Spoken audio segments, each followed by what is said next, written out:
We've just been to a meeting here, and I'm very, very honoured to have seen Percy Schmeiser here today. We're at Kingston Moorwood in the college, and the hall here was absolutely packed out with people, and I think every single person here was in complete sympathy with what Percy had to say. Now this is a YouTube video. We've got the actual video of the meeting, which is going to be on Google Video, Vio, Disclosed TV and several others, and you'll see the whole thing there. We just want to give you here a little taste of what you'll miss if you don't go and see the whole thing. So we're going to say over to Percy, and he's going to tell you what kind of things he's been talking about. And as I said again, we're very, very honoured to have him here today. Thank you, Percy. Well, one of the there are many things that come up where there should be a real concern about not only farmers, consumers, but also in the whole area of control of people through patent law. What we have found in Canada, that with the introduction of GMOs 13 years ago, so we've had 13 years of GMOs, so now we know what does happen in side effects and so on. First of all, choice is gone. Farmers no longer have a choice. And secondly, there's no such thing as coexistence. Once you introduce GMOs, it will spread and it'll eventually destroy or take choice away of organic farmers and conventional farmers, and everything becomes GMOs. There's no such thing as containment. You cannot contain pollen flown in the air or transported or moved by bees. Seeds, you cannot contain seeds or contain because seeds can blow in the wind. Transportation by farmers to their fields and from their fields. So the three important issues you always have to remember: you no longer have a choice, you will destroy the organic farmer, and no such thing as coexistence, and you cannot contain it. Worse than that is it's a total control over the seed supply by a corporation now, and which will give them total control over the food supply. And that's what GMOs really meant to the corporations, to get control of the seed supply, then gives them control of the food supply.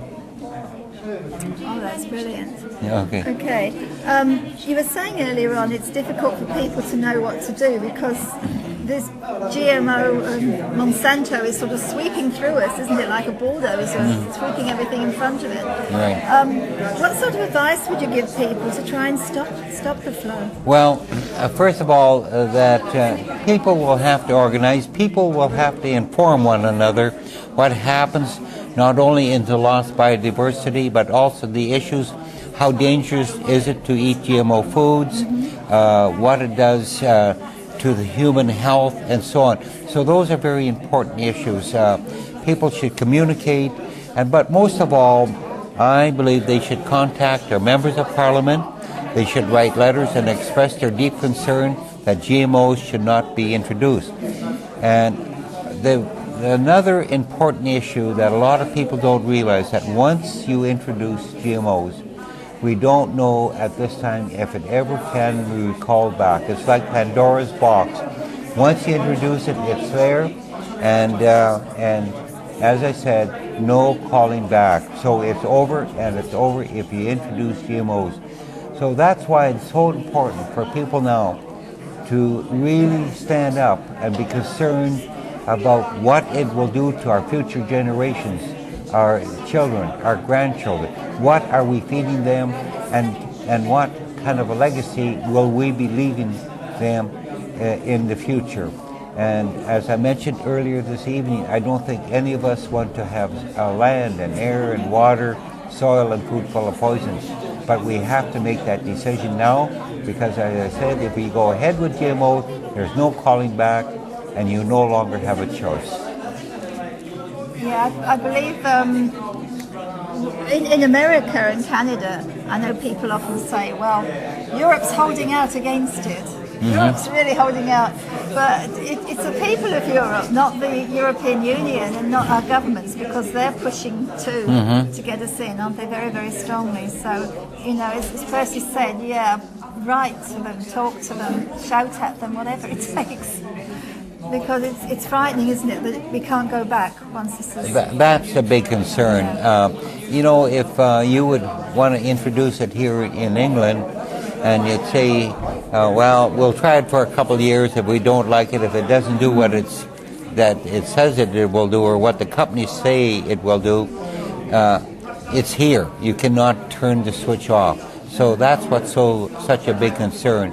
And then in the meantime, the damage you've done to the environment, the loss of biodiversity, and especially the loss of organic farmers. And I don't think that a lot of people don't realize that you cannot have coexistence.